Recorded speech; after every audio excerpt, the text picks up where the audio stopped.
in the room, y'all. We are Mr. and Mrs. JLW, a husband and wife team that just love love. So, if this is your first time watching, please tell us where you're watching from. You got a story, boy. Let's tell a story. Let's just tell it. Let's just tell it. Early? December 31st Yeah. at 11 a.m. We get up bright and early and we prepare to go to church. Which is the official 25th preaching anniversary of Mr. JLW. Yeah, started in 1998, so this is the 25th year. It's crazy. Crazy. So, Crazy. For context, I am the senior pastor of Salem Bible Church, Atlanta and Stonecrest. Lynette is the first lady of the church. I'm not a pastor, y'all, so don't, Hold on. So, the two churches are large churches. They are about 22 miles apart. And on this particular Sunday, we're at the Atlanta campus. Okay. 11 o'clock worship. The church was like packed. It was a lot of people. It was a lot. I didn't think it were going to be that many people, but yeah, especially, but it was really full. Get up, get dressed, go out into the sanctuary. Everything's normal. It's a sunny day. Mm-hmm. It's a little cold, but nice. Choir sings. Nothing abnormal. Nothing abnormal. Praise and worship, devotion, the news. Yeah. Everything's normal. You come up. I get up. I do the preparatory song, which Beautiful is the song before the sermon. Shout out to Fred Hammond. Shout out to Fred Hammond. Yeah. Love Fred. And Living Word, that was the name of the song. Mm-hmm. I go into the message. Right as I commence. This is terrible. Right as I start, there's a lot of commotion, man. Like, one of my guys on to the right of me who sits in the pulpit. So I've got four guys that are immediately with us. Two of them are on Lynette, two of them on me. Why you have to have bodyguards? They're not bodyguards. When you get to the point to where you're in ministry and you got a lot of folks gathering, y'all know it's a lot of folks who are mentally unstable. Mm-hmm. That's just the real talk. Mm-hmm. You have to have them. Mm-hmm. And anybody in ministry will tell you that. Yeah, for sure. And the more people you got, the more of those individuals that you need. Okay. So the first thing that I notice is the gentleman who sits to my right exits the pulpit. He gets up and he goes out quickly. I knew then something had happened. Yeah, because he don't move. Now, did you see him when he left? No, I saw everything before that too. Okay. So everything before that. Mm-hmm. So that was the first time that I saw it. So why don't you talk about whatever you saw first, okay, and then we'll come back to where I was and we'll keep telling. So that way. So y'all keep in mind, I'm preaching. Right. You got 1,000, 11, however many people in front of me. Mm-hmm. And Lynette so I'm looking out. She's looking towards me. Correct. So he's looking out toward the door, toward the congregation. I am looking at him in the choir. So I only see him in the choir, but I have great peripheral vision. And did you say, or you just, no. Oh, okay. I thought you were talking about my vision. So I have great vision. So I can even see everything that's going on. So I see a gentleman to the right get up, and then I see another gentleman come from the back to talk to the gentleman in the front before they both go out. So I'm like, okay. So this is before the guy to the right. This is before the guy in the pulpit. I don't want to call him. Right. Yeah. This is before the guy in the pulpit jumps up. Right. So when I saw those two go out, I knew something was going on because they never are together and they never interrupt. And everybody knows when Joseph is preaching that you don't move. Like, it's too much movement. Like, you don't it's very distracting. It's distracting, right? And it disturbs the worship. Yeah. And you don't want people, looking around. Right. So I made sure to just look out of my periphery. So anyway, so I saw that. So then I see the gentleman in the pulpit I see another gentleman who isn't involved. I see him come around from the back. I'm like, I don't ever see him during service neither. I was like, okay, so that makes two things that are odd. So then the guy in the pulpit gets up. I was like, okay, that's three things that's odd. So I'm like, I'm just waiting. So I'm looking at my phone, about to text somebody because somebody needs to tell me what's going on. So now. So you're hearing both of our perspectives. So by this particular time, it's probably about 11:35, somewhere thereabout. So he exits the pulpit.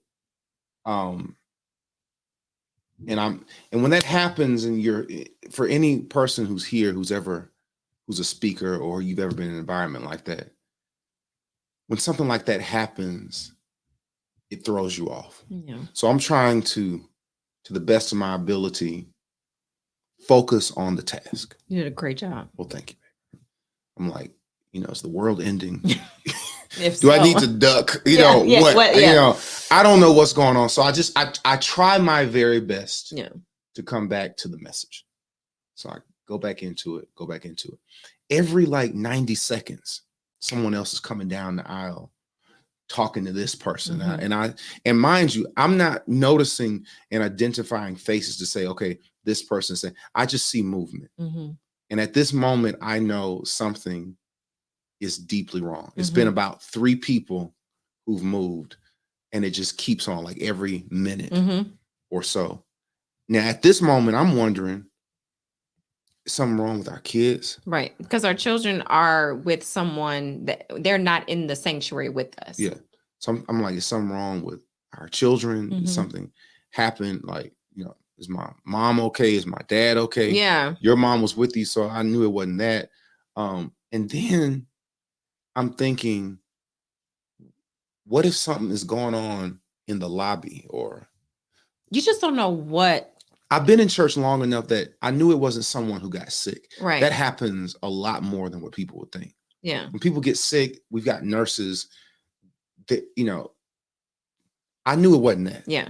So I'm thinking it's something a bit more nefarious, but I still don't know what it is. Yeah. So after about 5 or 6 minutes into the sermon, things calm down a bit. And when it calms down a bit, I'm more focused on the message. And I feel like whatever it is was under control. I was concerned because one of the guys came down the aisle. I just knew he was coming to you to get you out. And at that moment, I'm like, do I stop service? Do I ask what's going on? I didn't know what to do. I know. Like I said, I've been in just about every type of environment you can think of. I've been in every type of setting. I've preached to 5 people and I've preached to 100,000 people. Yeah. Literally. I've been in the country. I've been out the country. I've been in just about every type of situation you can have been in. Anything you can think of, I've seen it. Yeah. But nothing like this. Yeah. And so when the gentleman came down to talk to me, my goal was to you ever like look at somebody and they all looking like, I knew that if he looked in my direction, I needed to be looking at him. I didn't need to be looking around, trying to distract him by me looking somewhere else. I made sure to stay focused. So when the gentleman came down to talk to me, whatever he was saying, I said, are the kids okay? Yes. Okay. I'll talk to you later. Like, I don't want to hear what happened. I don't want to talk about nothing like that because it can wait. It can wait. Yeah. As long as the kids are okay, we fine. Is everybody okay? When you're up there speaking and you see any 2 people caucusing together, caucusing. Yeah. Like, when people hunching over. Yes. When you see that out of your periphery, it is literally, it's literally the most distracting thing ever. It may seem like it's minuscule to people, but it's so I'm using all of my power and my energy to know, because the guys that are around me know me. And I know they would not have done that if it was something that did not warrant their actions. Yeah. So in my mind, I know that whatever it is that's going on is required. I just don't know what it is. Okay. I don't know. So you want to say something else? No, go ahead. Finish. So now that you all see everything that was going on from our vantage point, let us tell you what happened. Yes. Now, let's rewind back to before we come into the service. Before we came into the service, we're walking out, and I see one of our security gentlemen who is at his post. talking to a guy that clearly looked out of place. That's the first thing I noticed. When I say out of place, I don't mean that he's somebody who shouldn't have been in church, that he was being judged, but he just looked off, like he was very jumpy. He was scrunched over, he no scrunched eye over. contact. He had a hoodie on inside. A lot of things that if anybody would have seen him, would have probably felt the same. You'd probably be like, what's wrong with him? He was young. He looked like he was probably in his 20s, not very big. It's a petite little thing. Right. So in going out, I knew off the rip that this gentleman was probably vetting. He was probably trying to find out who he was and doing it in a very, very professional way, not in a judgmental way. Because, you know, when you're at a church, you want everybody to feel welcome, but people don't understand we're living in a time to where you almost can't be as welcoming as you would want.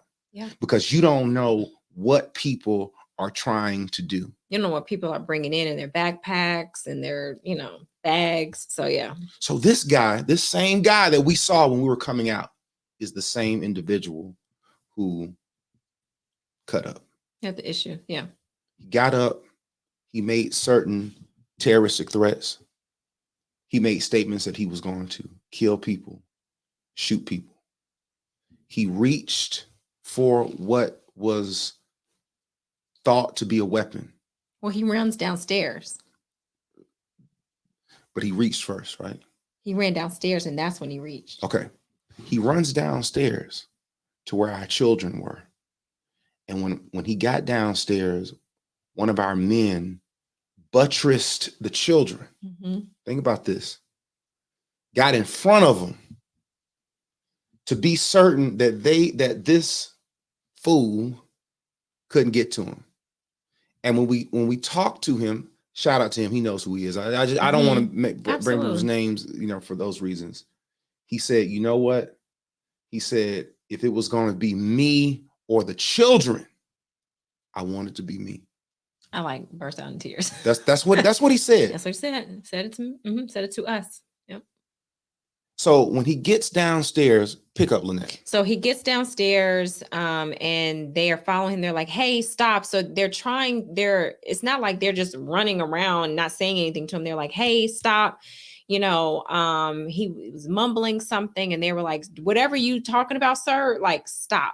So he buttressed himself between the children. He was able to tell the adults downstairs to get all the children in one room. They locked the door. So it was very quick. So shout out to everybody who was in place and who adhered to the structure and the system that we have practiced, unfortunately. And he reached, so this is when he reached. Now he may have reached upstairs, but this is the time when we specifically. Thank you for correcting me. It's okay, babe. But this is the time where they specifically saw him reach back into a pocket or some sort of behind him. And that's when the gentleman reached in their pockets, and it was he. So he runs out. So he beelines. So when our guy reached, right? So the perp reaches, our guy reaches, and when our guy reaches, he beelines out the door. Our men chase him out, right? And then the police, because we have police patrolling, they run. So they're all running. Yeah. After this guy, he runs out of the church, down the stairs from where the exit is from the inside, runs around the church. They just wanted to get him out. They wanted to stop him to see, like, what does this guy have on him? Is he, you know, because you don't know if it's a gun, you don't know if it's a bomb, you don't know if he's dropped something, you don't know what it is. Yeah. So they're running after him. They're trying to chase him, and he runs out of the church. He's kicking people's cars. Just very demonically possessed. You know, I'm sure drugs and other things are probably connected to it, but you know, it was one of those things that the whole evening after church was over, you know, I was just taking deep sighs, and it was very, very, very interesting. I'm gonna let Lynette tell the story. One thing about Lynette is she's like a, what do you call him? You remember that movie with Tom Cruise, and he had those like psychic in the water. Oh, what was it? It was it Castaway? No, that's Tom Hanks. Oh. Y'all know the movie. The movie with it was Tom Cruise. Oh, Tom Cruise. And it was he had these psychics, and then they would predict crimes and then arrest people. Yeah. Whatever He was whatever the name like of that movie. Like Lynette is like that. Like I think she definitely has some psychic abilities that are very, very spiritual. So when we come home and we were kind of and excuse me for all of the pauses because it was a very it was traumatic for me, and I'll tell you why it was traumatic for me in a few moments. But I want Lynette, tell them what you told me, what your premonition, like what you thought, like. So the first thing, so when we came out of the church going into the sanctuary before church started, I noticed this guy. And I thought to myself that was very odd. And I didn't say, neither one of us had said anything because literally we're walking into service. So I kind of put that in the back of my mind. So when we were sitting in service, before anybody moved, before he had even finished singing, I thought to myself, I'm like, I had a vision of him ducking and one of the four gentlemen running on into the pulpit to cover him, and another gentleman coming to grab me, and like an active shooter. And I literally shook my head like this, like, why would you think that? Again, nobody had moved. Nothing had happened. It was a normal Sunday. But when I told him, his eyes got big, and I never thought that before. I had never been in church, been in a situation where I thought that potentially could happen. So it was weird that I thought about it today. It was traumatic for me because as a pastor, you take ownership of that church and everything that comes a part of it.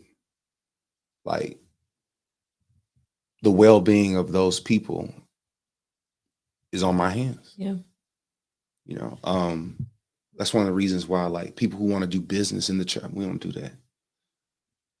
Because there's been too many times where folks rip folk. No, we're not doing that. It's protecting the church. Like that's how my dad has raised me, you know, and it's like just the thought of someone coming in our church and harming somebody. Like just like the guy who was like, hey, if it's gonna be the kids or me, that's how I feel.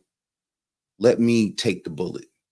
Cause like that's how I feel about those people at that church. Cause like at the end of the day, like it's like a calling. It's just like traumatic. Like just the thought of something happening to anybody in that church, to you, to the guys around me, the mothers, you're somebody else's children. Like I view our children like the other folks' children. Yeah. I would be just as devastated. Yeah. You know what I'm saying? And it's like, you know, to live in a world like that. But the good news is it didn't happen. The good news is we had men who reacted and who responded. Absolutely. Split second. And no one in that church, while it was going on, knew what was going on. Like God really allowed his angels to be there because like, who knows? Like, who knows how the guy was deterred? What if our guy didn't vet him before we were going out? And what if because where the gentleman was sitting was right by an entryway into the sanctuary. So what if the gentleman just jumped up and ran into church? Yeah. You know, so. You know, I'll say this and I'll let you finish, but you know, as a mom, to hear the kids when we get in the car say, Mommy, was there a bad man trying to do bad things today? They put us in a room so that nobody would hurt us. Was he trying to hurt us? And I'm like, they're 4 and 6. Yeah.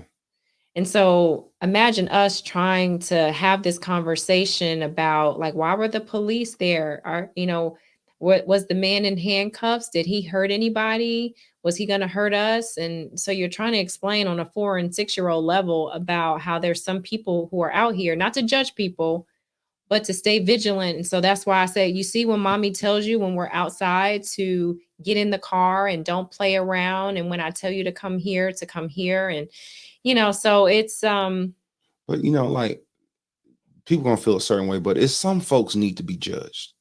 yeah. If I see some young guy with a hoodie on or a bag or looking disheveled, I'm keeping my eye on him. Yeah.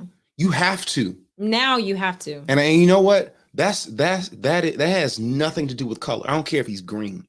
If you come in here looking off, especially keep my eye on you. Yeah. And that's what our guy did. When we saw our guy vetting him, when we were walking in, he was just sitting there having a conversation. But he's been trained in that to where he was probably, you could just tell by his disposition that it wasn't a judgmental thing. He's probably getting information to see, okay, how do I need to respond? How stable is he? And when we went out, we knew something was wrong with him. And lo and behold, this is the same joker. Yeah. I knew it. So we are thankful to God that nothing happened. Absolutely. Thankful to our guys for reacting as they did. It tells me that a lot of the procedures that we had in place worked. Absolutely. Which is a blessing, because most times is, everything you do is wrong. So it's a blessing that's happened. And any other churches, ministries that are out there, be vigilant. What great way to enable a men's ministry at a local church, because it's kind of one of those jobs, nothing against our women, but what happened today was a man's job.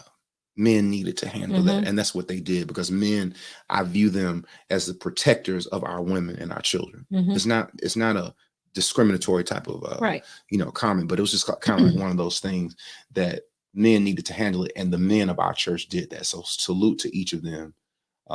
Thankful that this is a positive story. Yes. I think it's going to make us better, and we're going to be very vigilant.